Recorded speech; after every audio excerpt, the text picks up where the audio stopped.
Yo siempre he pensado que Tlatelolco es el lugar del infortunio, es el lugar en que se hace la última defensa indígena. Muchos jefes militares y burócratas de alto nivel fueron sacrificados. El 2 de octubre del 68. Los sismos del 85, ¿no? Sin embargo, Tlatelolco es el símbolo de la resistencia.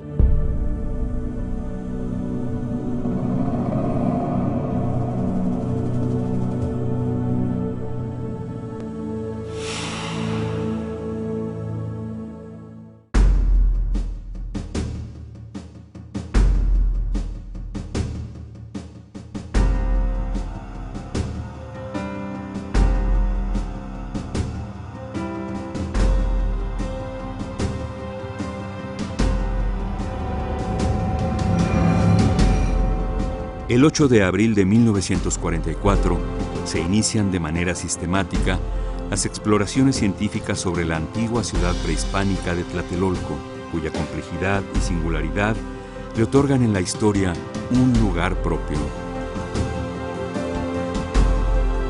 Entonces no se llamaba Tlatelolco, se llamaba Xaltelolco, de las raíces xali, arena, tetel, montículo, el lugar del montículo de arena.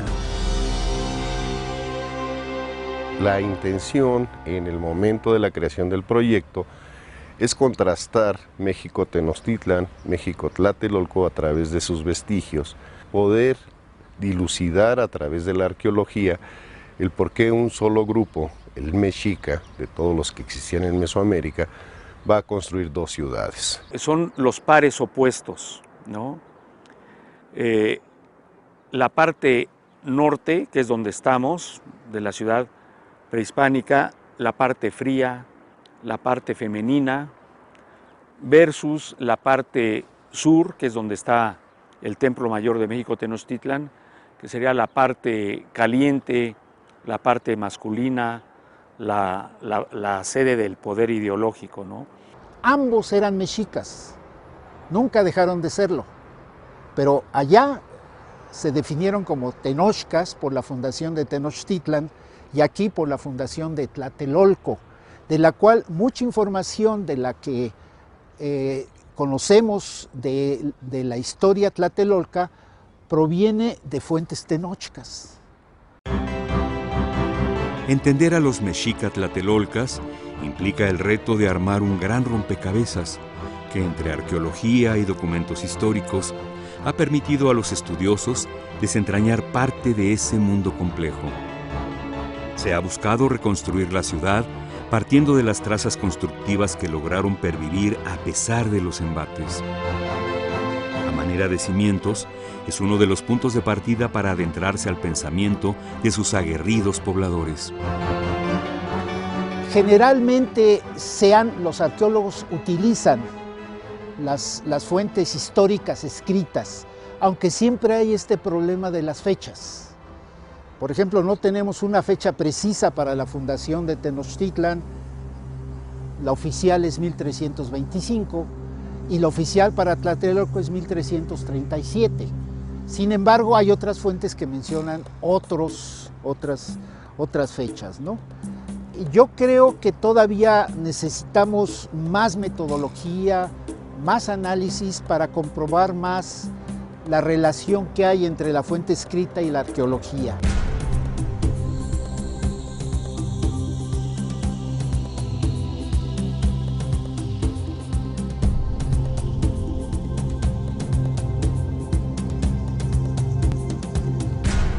Lo que tenemos expuesto considero que no es más allá del 22% de lo que era el gran recinto ceremonial. Ahora, son 67 estructuras sobrepuestas y vamos a, como lo he dicho, a tener vestigios desde la etapa 3, estamos hablando más o menos de 1376, hasta la llegada de los europeos. Tlatelolco se va a fundar hacia el año 1337, cuando un grupo inconforme que se había sentado en Tenochtitlan junto con todo el grupo mexica va a considerar necesario que funden un lugar propio ya que no están de acuerdo pues con lo que se les ha deparado en Tenochtitlan. Hay dos versiones de la fundación de Tlatelolco, con una diferencia de 13 años.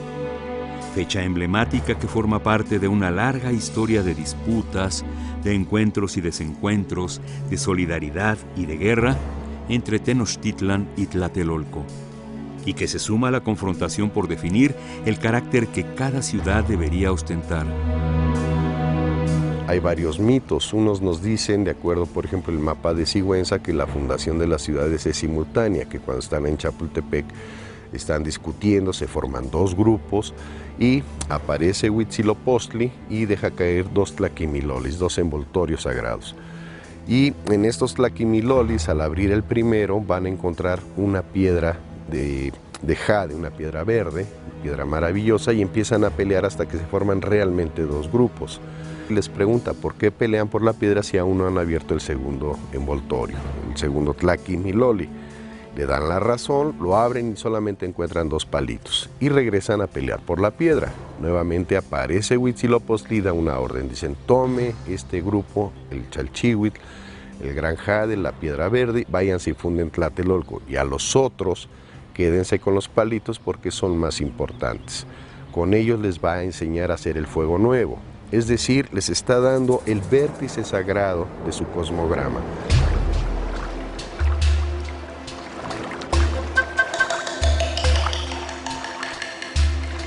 Aunque la división de los mexicas fue inevitable, Huitzilopochtli los marcó para compartir su destino. Seguirán manteniéndose unidos a pesar de los continuos conflictos de su convivencia. Violentaron su hermandad, pero nunca la aniquilaron.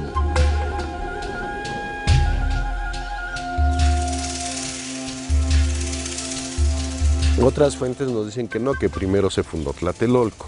Definitivamente la máquina del tiempo en este momento es la arqueología la que nos va a permitir saber estos momentos. Una vez establecidos ambos pueblos, comienzan a edificar sus ciudades. Tlatelolco, hacia la parte norte del islote, relacionado más con el agua salada y con pueblos ribereños que lo circundan, y con los del norte del lago. Lógicamente necesitaban de materias primas provenientes de diversos lugares, del otro lado del lago o de más lejos todavía, que les eran necesarias para edificarse, como el caso de la piedra volcánica de la erupción del Xitle, que trajeron para construir sus templos. Y aunque el sistema de transportación por excelencia fue a través de canoas, lograron desarrollar diversos y complejos sistemas constructivos e hidráulicos que, por una parte, les permitió ir ganando territorio al lago para poder expandirse y, por otro, estar comunicados hacia otras partes.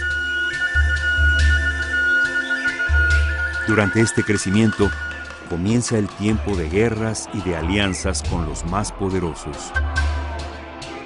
Tlatelolco se vincula mucho con los tepaneca de Azcapotzalco, ¿no? Lo cual no hace México Tenochtitlan, ¿no? Entonces sí marcan sus diferencias, aunque los dos eran profundamente religiosos, y prueba de ello son las numerosas ofrendas que se han encontrado en estos espacios. Origen y linaje eran imprescindibles para el reconocimiento de los pueblos. Para los tlatelolcas era necesario ocultar que carecían de un linaje divino. Por eso se alían Azcapotzalco y su señor Tezozomoc, una razón más de diferencias con los de Tenochtitlan. Al margen de la guerra, la vida cotidiana estuvo siempre ligada al agua. El lago fue su sustento y los tlatelolcas fueron excelentes pescadores y cazadores de aves, como muestra el mapa de Uppsala. Es un documento lleno de vida, lleno de color, que nos da noticia de algunas partes, tanto de la ciudad de Tenochtitlan, que tendríamos aquí más hacia el sur, de Tlatelolco, que es la parte más importante del códice, por eso suponemos que fue elaborado aquí, en este lugar, pero también nos da noticia de algo que podríamos decir que es como la vida cotidiana en la región lacustre central donde se ven pescadores, se ven cultivadores, se ven canoas, se ven pequeños pueblos con sus glifos de lugar, con sus glifos toponímicos, y sobre todo este códice se llama Mapa de Santa Cruz o Mapa de Uppsala. Es un códice hecho con mucho cuidado, insisto, con información que no encontramos en ninguna otra fuente. Curiosamente, Tenochtitlan, Tlatelolco están separados por 3 kilómetros. Entonces es muy acertado donde se van ellos a colocar. Además, veamos que no tienen tierras de cultivo, viven de la guerra prácticamente. Donde están asentados, están rodeados por agua, van ellos a tener una defensa natural. Hacia 1418, Tlacaelotl se convierte en el segundo señor de Tlatelolco. En su gobierno, el Templo Mayor alcanza su tercera etapa constructiva, y las fuentes relatan que mandó traer esculturas de Tula para adornar sus edificios. La ciudad vive un desarrollo que incluye el famoso mercado de Tlatelolco.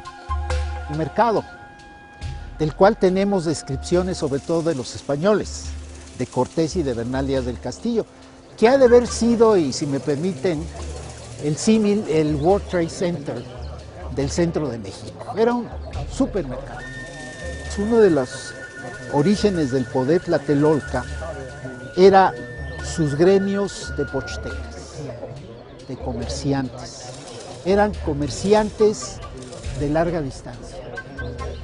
Si Ahuizotl pudo conquistar la zona del Soconusco en Chiapas, que en esa época era como ir a la luna, es porque sabía cómo llegar hasta esa región del estado, en este estado. La gente no sabía mucho de la geografía. Entonces eran los pochtecas los que llegaban, se vestían como los locales, pero eran también espías, que les decían, aquí están los recursos, esta es la vía de entrada, no vayan por aquí, aléjense de estos lugares, etcétera, etcétera. Esa era una de las grandes fuerzas de Tlatelolco. A este mercado llegaban productos preciados, pieles, plumas de quetzal y otras de gran hermosura, mantas de todo género, vestidos de mujer o de guerreros, oro, joyas, animales de todo tipo, algodón, flores, platos, ollas, rosas de vainilla negra, cacao, maíz de todas las especies, chiles y frijol. Pasaría el reinado de Cuauhtlatoa y casi 4 décadas para que Moquihuix llegue a ser el señor de Tlatelolco. Y llega un momento en que van a entrar en conflicto. El conflicto entre Tlatelolco y Tenochtitlan se va a deber principalmente, a mi juicio, digamos, al poder que Tlatelolco había alcanzado comercial. O sea, los pochtecas, los comerciantes y demás, habían pues estado prácticamente teniendo el control de diferentes regiones, de diferentes áreas de Mesoamérica, y habían creado pues un estado poderoso desde el punto de vista económico. Eduardo Matos, hacia la parte noroccidental del Templo Mayor, va a descubrir un complejo de entierros llamado el Entierro 14, va a descubrir más de 150 sujetos que estuvieron atados con las manos hacia la espalda, los pies también, los dientes los tenían pintados de negro, y logramos contextualizar que corresponderían a la conquista que hace Tlatelolco de Cotaztla. Esta conquista la hace Moquihuix, 1454-1460, la fecha clave es el 1454, y estos personajes son traídos en sacrificio a la erección del gran Templo Mayor de Tlatelolco.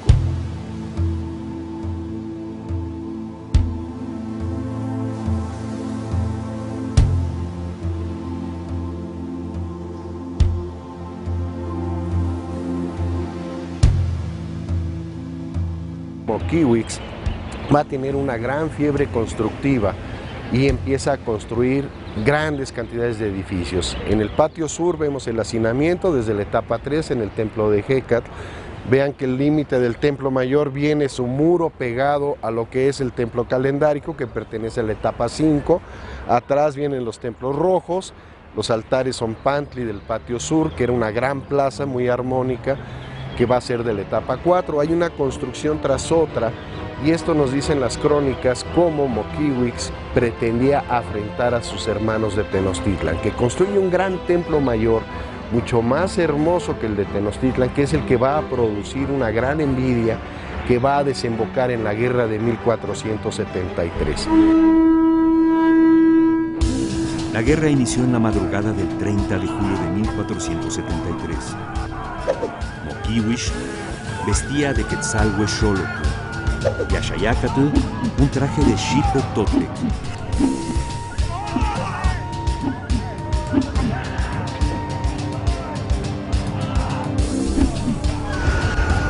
La guerra duró hasta el final del día y los ejércitos de Tenochtitlan saquearon el tianguis y las casas de todo Tlatelolco. Finalmente triunfa Tenochtitlan y vence a Tlatelolco. A partir de ese momento, la venganza de los tenochcas, de México Tenochtitlan, va a ser tremenda. Inclusive algunas fuentes escritas nos señalan cómo en un momento dado Axayácatl ordena que sea convertido en muladar el templo mayor, todo lo que era pues el espacio sagrado de los tlatelolcas. Pero siempre Tlatelolco y la gente de Tlatelolco se distinguió por ser muy aguerridos, ¿no? Desde la época en que fueron asediados por los mexica tenochcas, que se narra cómo las mujeres y los niños peleaban para defender su espacio, ¿no? Encontramos o registramos 300 entierros, unos completos, otros destrozados, otros decapitados, otros solamente el tórax, pero el problema es que estaban encimados unos sobre otros, con ofrendas, la mayoría, otros sin ofrendas, pero estaban encimados, entonces era un verdadero lío. Llevó un rato comprender a qué se correspondía este hacinamiento de enterramientos. Entonces, más tarde leyendo y releyendo la historia de las relaciones entre Tenochtitlan y Tlatelolco, nos dimos cuenta de que se trataba de la época en que Moquihuix, el gobernador de Tlatelolco, rehusó a participar en los proyectos de Tenochtitlan y hubo una batalla con una serie de muertos que tuvieron que enterrar precipitadamente, y algunos todavía no llegaba el rictus mortis, los tuvieron que romper los ligamentos para que cupieran en el momento del entierro. Y lo interesante es que Axayácatl no destruye Tlatelolco, sino que solamente lo que hace es quitarles una porción muy importante de su vida política. Desde ese infortunado momento, se convierten en tributarios de la ciudad vencedora. Entre otras cosas, se impuso el pago de un tributo especial, una parte por cada 5 que se vendiese en su mercado. Nunca más Tlatelolco volvió a contar con gobernantes propios hasta la época virreinal. Hacia 1454, una terrible hambruna asoló a ambas ciudades durante 3 años. Muchos habitantes emigraron a otros territorios. Por aquellas épocas, gobernaba en Tenochtitlan Moctezuma y Luicamina, y en Tlatelolco, Cuauhtlatoa. Pero el infortunio mayor aún no se sucedía. Los españoles llegaron combatiendo a Tenochtitlan y la guerra se desata en la ciudad. es 1520.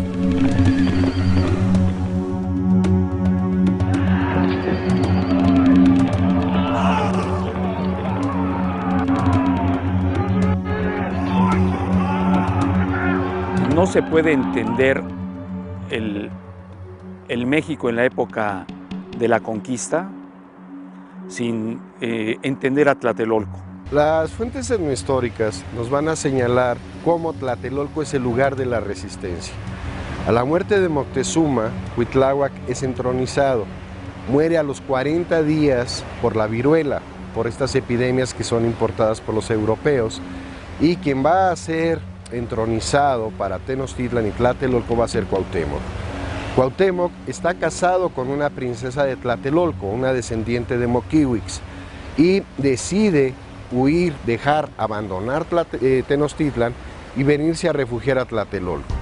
Él viene y va a resistir, de acuerdo a algunas crónicas, 76 días, un sitio, un asedio, no de 1500 españoles que venían con Hernán Cortés, sino de todos los grupos que se le van a unir. Tlatelolco se va a convertir en el último lugar de resistencia de la cultura indígena. Es decir, aquí es donde Cuauhtémoc, apoyado tanto por los tenochcas como por los tlatelolcas y demás, van a hacer esa última resistencia en contra de los conquistadores.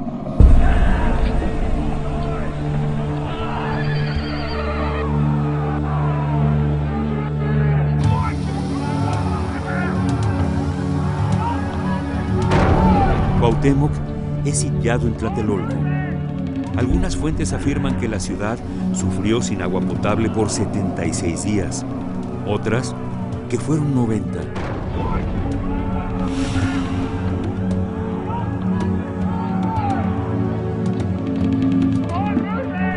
Tras una gran mortandad, el 13 de agosto de 1521, el último tlatoani mexica decide abandonar la ciudad, aunque más tarde es capturado.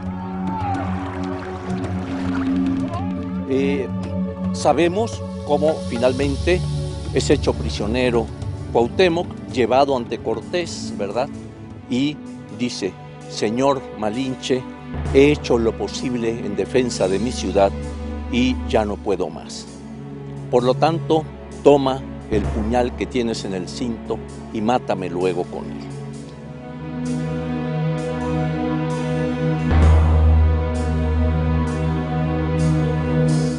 No es el sentido que Cuauhtémoc quiere darle. El sentido, evidentemente, es: toma el cuchillo que tienes en el cinto y sacrifícame luego con él. Es muy diferente. ¿Por qué? Porque el destino de los guerreros capturados en combate era ser sacrificados. Entonces lo que él quiere decir es: sacrifícame, que tiene una connotación muy diferente, y no nada más mátame luego con él. Hubo una gran pérdida de población a partir de la conquista. Se destruyeron sus templos por ser considerados obras del demonio, y con sus piedras derruidas se erigieron otros de importancia, como la iglesia de Santiago. Tlatelolco queda pues reducido prácticamente a un pueblo de indios. Se instaura aquí lo que es este colegio de Tlatelolco en los primeros años de la colonia, para educar, para preparar a sobre todo a los nobles indígenas, ¿no? Institución crucial en la tarea del entendimiento de ambos mundos, y en el que Bernardino de Sahagún realizó la historia de las cosas de la Nueva España y otros documentos fundamentales para comprender el mundo indígena conquistado. En estas circunstancias, a Tlatelolco le resulta importante que su linaje sea reconocido. En la conquista se vuelve muy importante para los tlatelolcas que les devuelvan el Tlatocáyotl. Pero ¿quiénes se los devuelven? Los españoles. Y mandan cartas, van a España, algunos nobles tlatelolcas, a pedir al rey de España que les regrese lo que habían perdido en 1473. Este juego político más o menos se refleja en las fuentes. Y ahí está la iconografía en el Códice de Tlatelolco, en las ordenanzas del señor Cuauhtémoc, cómo ya aparece Tlatelolco con su gobierno de Tlatocayotl. Todo esto es a lo que podemos acceder en términos de la historia de este señorío. De 1521 a 1555, es el gran esplendor de Tlatelolco colonial. Tenemos la primera biblioteca del continente, la primera universidad, vamos a tener el comercio en un apogeo impresionante aquí en Tlatelolco, y va a llegar un cura que se llama Montúfar. Para 1525, 1527, 4 o 5 años después, 6 años máximo, están inaugurando la iglesia de Santiago Apóstol, el santo protector de Hernán Cortés. Y para 1536, el 6 de enero, se está inaugurando el Colegio de la Santa Cruz, el Imperial Colegio de la Santa Cruz. En el siglo XVII, XVIII, hay investigadores como León y Gama que hacen referencia de qué es lo que existía aquí, ya como una de las tragedias de Tlatelolco, como un barrio pobre de la Ciudad de México, ¿no? Siempre he tenido el pensamiento de que en la plaza principal de esta ciudad y en la del barrio de Santiago Tlatelolco se habían de hallar muchos preciosos monumentos de la antigüedad mexicana. Es de creer que allí hubieran conducido sus penates o ligeros idolillos. Es pues de creer que todo esto, o la mayor parte de ello, está debajo de la tierra de Tlatelolco.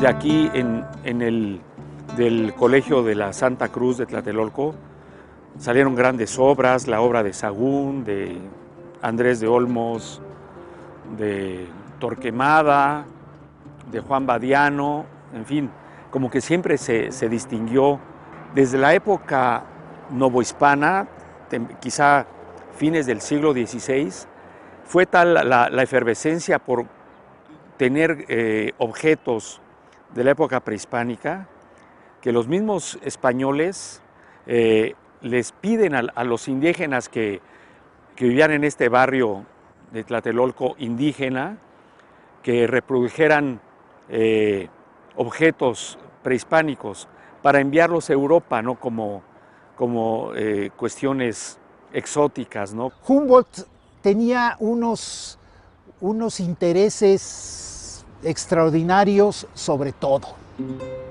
Visitó Tlatelolco, quizá vio algunas de las secciones que eran visibles de la pirámide que no se habían excavado, habló de la iglesia, habló del convento, habló de la importancia que tuvo la escuela para indígenas nobles de Santiago Tlatelolco, pero como en muchos otros de sus relaciones, de sus narraciones en Humboldt, lo hace de una manera muy amplia y a veces un poco superficial.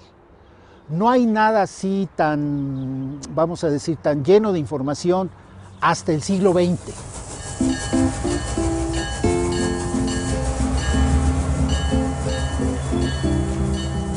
En este final del siglo XIX se desarrolla una primera exploración en Tlatelolco que tenía como objetivo rescatar objetos que participarían en la exposición de Madrid con motivo del 4º centenario del descubrimiento de América. Entre los hallazgos se localizaron una escalinata con osamentas, 400 figurillas de flecha, braseros, conchas y artefactos asociados al juego de pelota. La geografía de la ciudad-comercio estaba devastada, pero el siglo XX le deparaba una nueva historia. En 1944, el 8 de abril, inicia el proyecto dirigido por Pablo Martínez del Río Antonieta Espejo, que había propuesto Robert Barlow. Él dijo: quiero hacer varios pozos estratigráficos en un predio que está frente a la fachada principal de la iglesia de Santiago Tlatelolco y a través de la cerámica sacar una cronografía tentativa para fechar a los mexicas. Entonces todo estaba cubierto. Cuando en las fotos que se ven de las primeras exploraciones de los 40s o por ahí, es una ruina espantosa, no una ruina arqueológica, una ruina de viviendas. En 1944, cuando Robert Barlow trabaja en Tlatelolco, la única inspiración era el pequeño montículo frente a la iglesia, que incluso había un árbol que era muy venerado porque tenía unas ramas a manera de cruz y los concheros le hacían fiestas constantemente. Y en gran medida fueron dos personajes, quizá tres, los que emprendieron una tarea titánica de hacer los primeros, sobre todo mover escombro, que había mucho.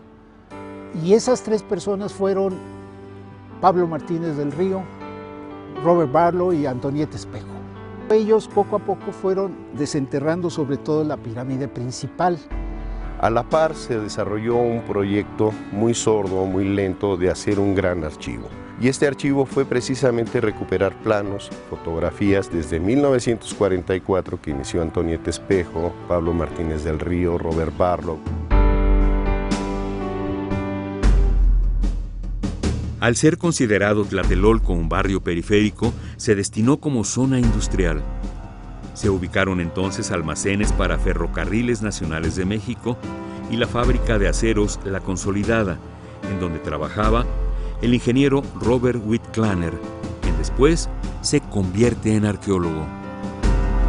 Antonieta Espejo va a liberar hasta abajo, hasta el piso, descubre la plataforma. Este gran templo mayor tiene una pequeña plataforma de 50 centímetros de altura, después viene su piso de estuco y se extiende hacia los lados. Y nos va a dejar hacia 1953 lo que va a ser la declaratoria de la zona arqueológica de Tlatelolco por parte de la Federación. También nos van a dejar 13 volúmenes de Tlatelolco a través de los tiempos. Esta edición la va a publicar Pablo Martínez del Río a través de la Academia de la Historia. Con eso se cierra este periodo de excavaciones y nos va a dejar un muy buen legado de trabajar.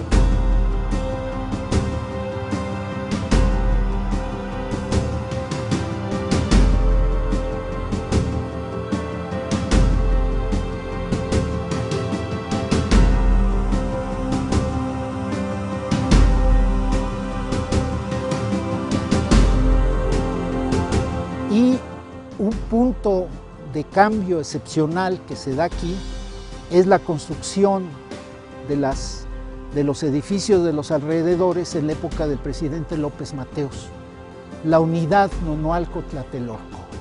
Va a haber un retiro de todo lo que son la infraestructura de la posindependencia de 1810, 1821, se van a retirar todas las vías del ferrocarril, la aduana. Se va a la aduana del pulque, principalmente los talleres, los grandes bodegas, los almacenes. Donde estamos ahora parados pertenecían a una de esas bodegas y los vestigios se van mucho en los camiones de volteo. Desgraciadamente esto sucede. Va a ser hasta marzo de 1960 que viene Francisco González Rull a proteger, a hacer una especie de rescate inmediato, siguiendo a las máquinas, a los tractores, en fin, todo aquello para poder recuperar los vestigios que comprendían la zona arqueológica de Tlatelolco. Bueno, la labor de los arqueólogos de convencimiento con los desarrolladores de la obra, y finalmente yo siempre digo que pues el vestigio es el que manda. En este caso, bueno, ante la abrumadora presencia de vestigios, pues no les quedó otra solución que decir, bueno, mira, pues que se vaya quedando esto, ¿no?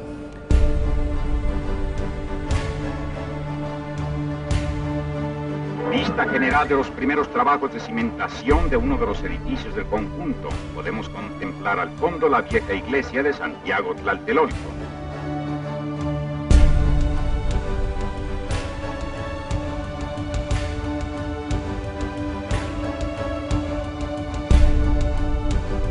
Esta impresionante panorámica corresponde a un aspecto general de la primera unidad casi totalmente terminada.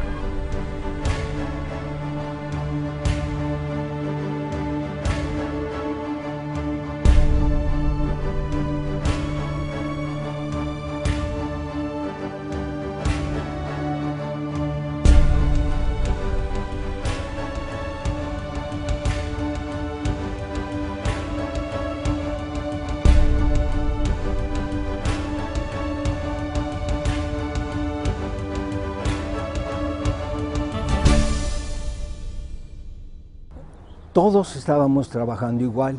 A Paco Rull trabajaba en la mañana con nosotros y en la tarde estuvo en Tlatelolco, haciendo las exploraciones de Tlatelolco.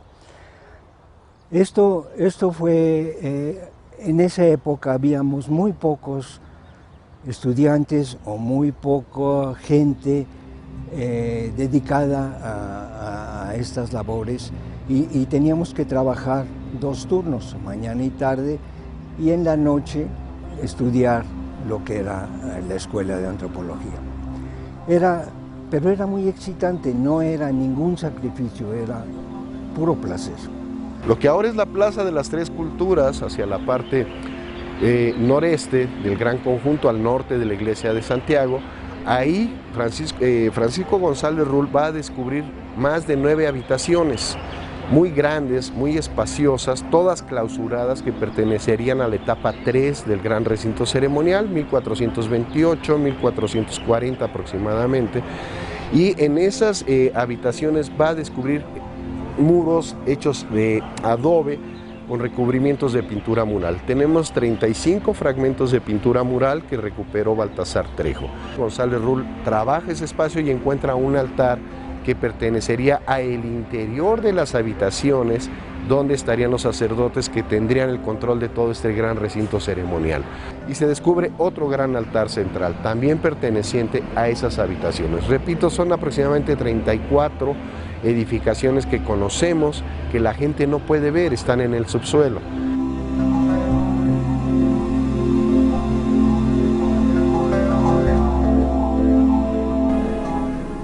En la tercera unidad y desde la torre de la iglesia de Santiago, se domina la extensa zona arqueológica en proceso de exploración y restauración.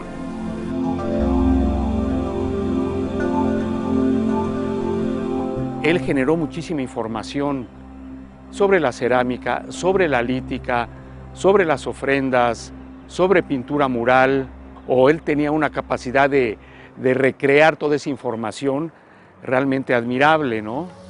Y él siempre nos decía, bueno, los arquitectos, sus errores los cubren de hiedra, los médicos, sus errores los entierran, y los arqueólogos, sus errores los publican. Entonces era muy singular, muy simpático. Va a venir Eduardo Matos Moctezuma, él llega en ese mismo año junto con Braulio García como apoyo a Francisco González Rull, y van a cuidar el trazo de lo que es la actual avenida del eje central de sur a norte, que no existía. Van a abrir, van a encontrar enormes edificios, una plataforma de más de 60 metros, donde Braulio García encuentra el famoso plato Cuauhxicalli, símbolo de la guerra sagrada. Fueron abrumadores, numerosísimos los entierros que se lograron recuperar aquí. Podemos hablar de cerca de 2000 entierros, ¿no? Lo que no ha ocurrido, por ejemplo, en México, Tenochtitlan, ¿no? Nos tocó excavar los primeros 50 y tantos entierros de los muchos que ya luego se fueron encontrando en la zona ceremonial, ¿no? Y me tocó, por cierto, excavar el templo circular. Era un edificio dedicado seguramente a Hecatquetzalcóatl, diferente al que ahora conocemos y que ha sido trabajado por Salvador Guillén. En fin, que Tlatelolco ya a partir de esos momentos ya cobra una importancia arqueológica fundamental, ¿no?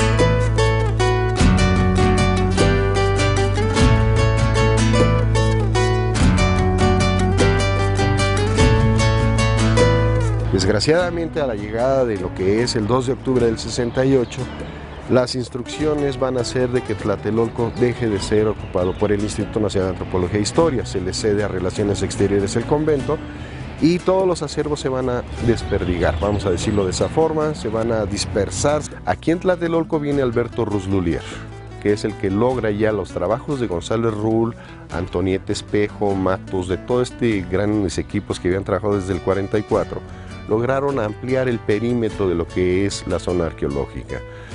Dado que el proyecto de Mario Pani solamente comprendía los vestigios de este edificio de la etapa 2 y el resto se iba a convertir en un lago para armonizar la torre de Relaciones Exteriores.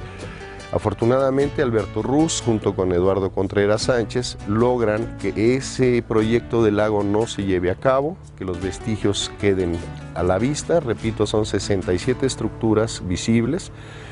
Y tenemos alrededor de 34 que no se conocen, que están por debajo de la Plaza de las Tres Culturas.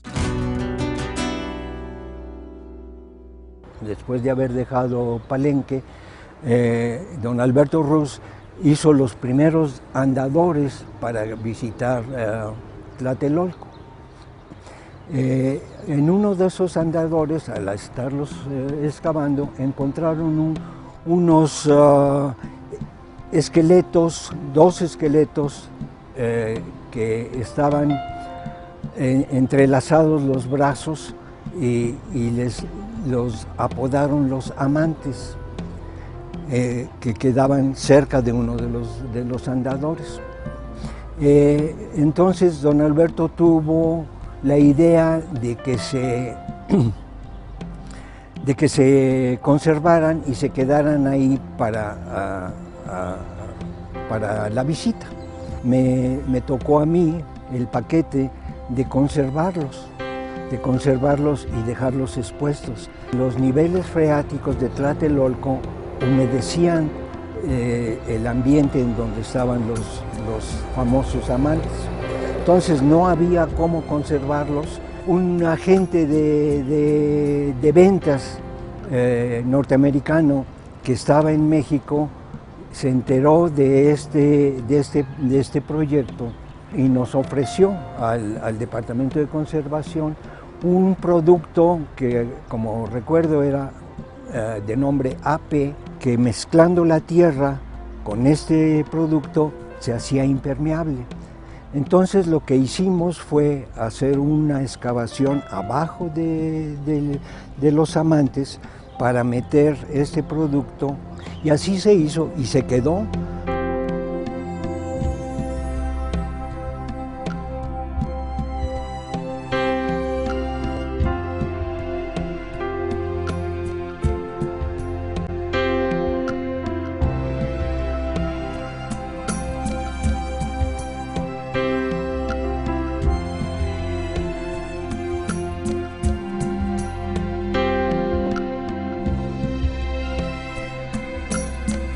Ahora, la antigua ciudad es más bien el espejo de la historia.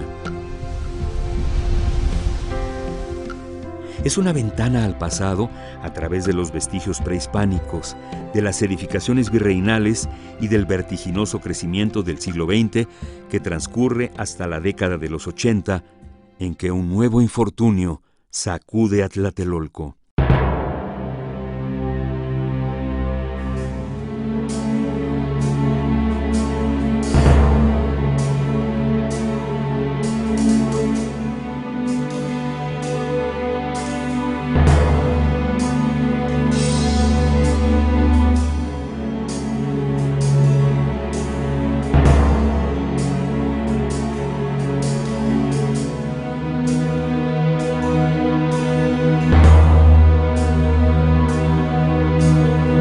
Derivado de los sismos del 85, el edificio de Relaciones Exteriores que vemos aquí a la izquierda sufre un desplome. Entonces se tienen que llevar a cabo trabajos de recimentación y bueno, eso obliga a hacer trabajos de salvamento arqueológico encabezados por la arqueóloga Margarita Carballal.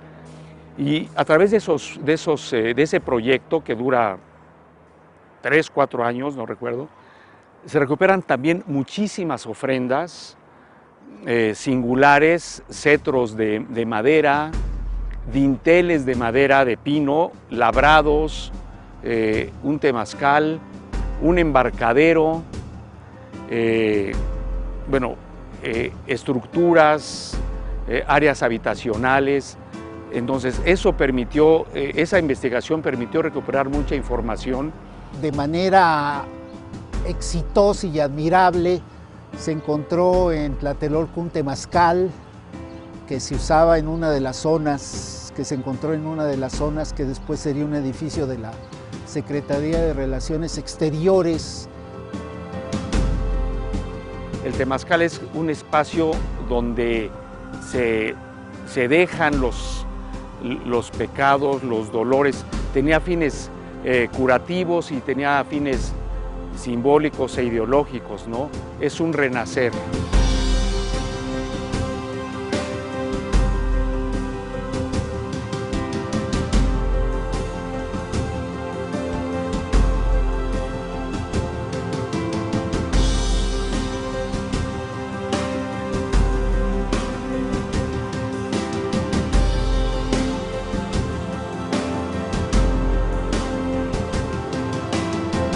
Vamos a encontrar un complejo ceremonial con 54 ofrendas, 41 entierros, 35 de los cuales eran infantes sacrificados.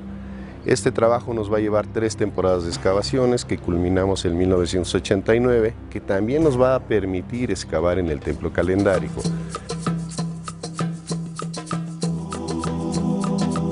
En el templo calendárico se localizó una pintura mural con la representación de Zipactónal y Oxomoco, la pareja creadora del tiempo. Un día, muy de mañana, lanzó el sol una flecha desde el cielo. Fue a dar a la casa de los espejos y del hueco que abrió en la roca nacieron un hombre y una mujer. Ambos eran incompletos, solo del tórax hacia arriba, e iban y venían por los campos saltando cual los gorriones, pero unidos en un beso estrecho, engendraron a un hijo que fue la raíz de los hombres. En ese momento también empezamos a registrar una gran falla que tenemos en el subsuelo y cómo se están moviendo los edificios por la pérdida de agua de los mantos freáticos. Desde ese 1992-93 llevamos un registro minucioso. Sabemos que esta falla parte de lo que viene siendo la parte suroriental de la cuenca, va a salir hacia la parte noroccidental, hacia Azcapotzalco, de Iztapalapa a Azcapotzalco. Tendríamos esta falla geológica que está produciendo que Tlatelolco se hunda paulatinamente, aproximadamente 5 centímetros anuales. Por eso, cuando nosotros en 1988 con Eduardo Matos, Francisco Hinojosa se inició la excavación del Templo Mayor, ellos van a ver que en la parte alta, la parte del sur, Antonieta Espejo había descubierto lo que pertenece a la etapa número 1, y así fue llamado, Tlatelolco 1. Ahí nace un proyecto que inicia en 1991, que es buscar en lo que va a ser las fachadas principales, en las escalinatas, al centro de cada escalinata, vamos a tratar de descubrir las etapas anteriores a través de túneles, que esto es válido para la arqueología. Como resultado, sabemos que el monumental Templo Mayor de Tlatelolco se conformaba por 8 etapas constructivas, con 116 peldaños y 43 metros de altura, calculada de acuerdo al desarrollo de los escalones y rematado por 2 adoratorios dedicados a Tlaloc y Huitzilopochtli.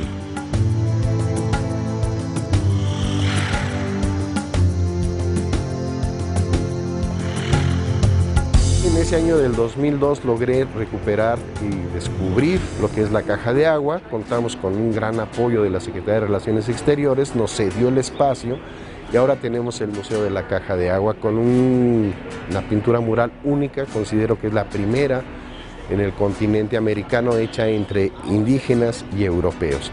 La caja de agua está orientada hacia la parte del lado oeste, donde nace el sol. Este hallazgo lo logré hacer gracias a que el proyecto Tlatelolco de 1987 a la fecha pudimos crear también el proyecto de protección técnico-legal.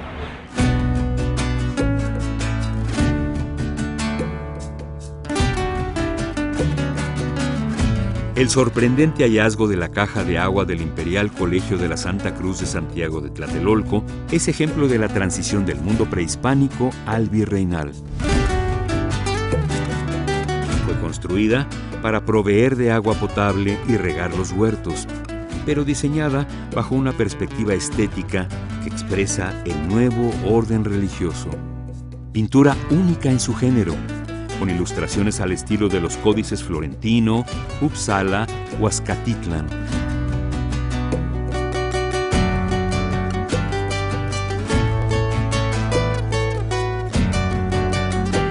Tras haber hallado más de 8,000 huesos de diversos animales, 12,000 fragmentos de cerámica y piezas prehispánicas de uso ritual como figuras femeninas embarazadas, la caja de agua de Tlatelolco, además de ser un extraordinario ejemplo de ingeniería hidráulica novohispana, es una caja de tiempo que nos acerca al pensamiento y formas de aprehender el mundo en el tiempo que los tlatelolcas seguramente se preguntaban quiénes eran y en qué creían.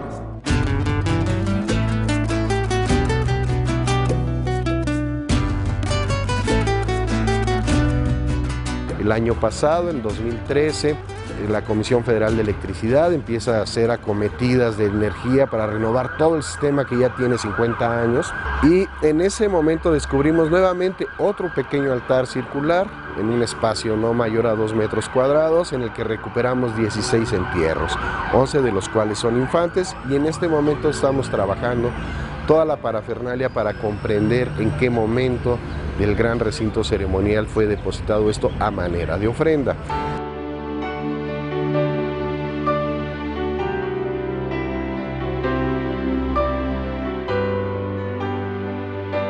Los hallazgos no han cesado. Han sido múltiples, de distintos materiales y de todos los periodos de ocupación que el lugar ha tenido en su historia.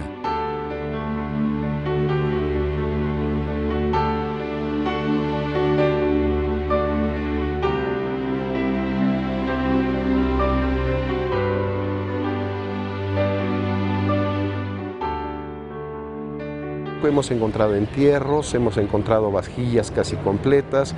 El trabajo ha sido incesante y nos ha permitido generar un acervo bastante digno para que las generaciones del futuro puedan estudiar Tlatelolco.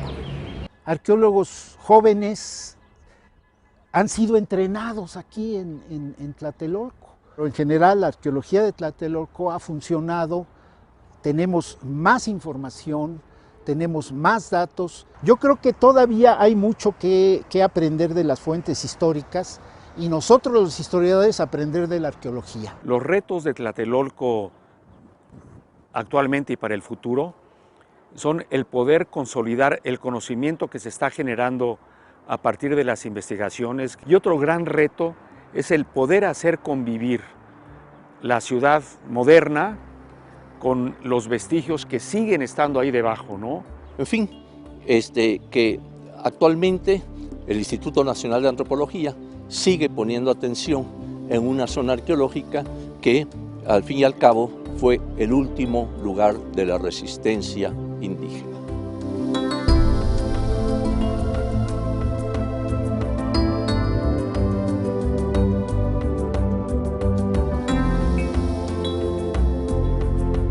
Con más de 500 años de historia, Tlatelolco pervive. Cada cronista, explorador, historiador y arqueólogo ha aportado su afán por desentrañar esta gran ciudad y el complejo mundo mexica, y ha formado junto con ella parte de su historia de vida.